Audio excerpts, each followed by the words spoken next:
In 1931, China's most industrialized and resource-rich region, Manchuria, fell to Japan almost without a fight. The man at the center of this disaster was Zhang Xueliang, the young marshal.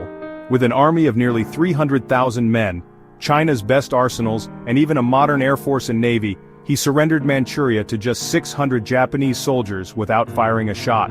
At the time, Manchuria was China's economic crown jewel. It had modern railways, heavy industry, coal, steel, fertile farmland, and advanced arsenals. Whoever controlled Manchuria controlled the future of East Asia.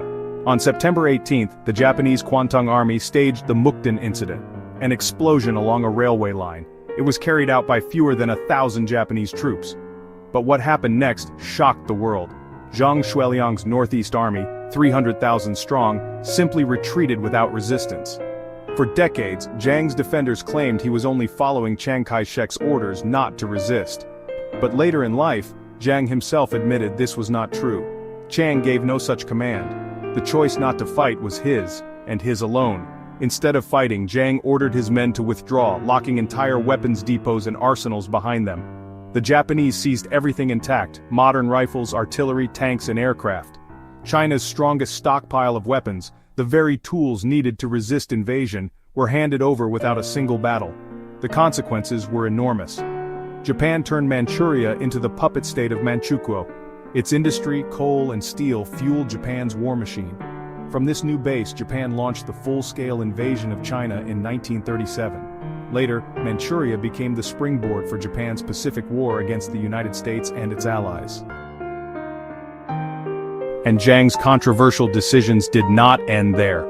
In December 1936, he staged the Xi'an Incident, kidnapping Chiang Kai-shek, his own supreme commander.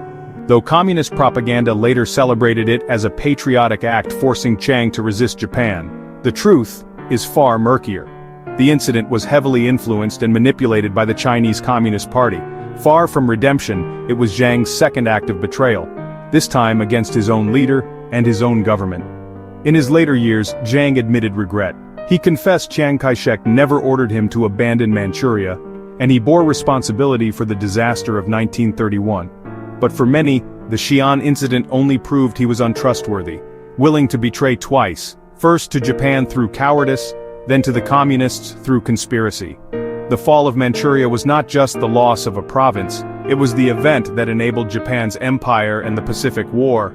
And Zhang Xueliang's choices, first in 1931, and again in 1936, left scars on China's history that remain debated to this day.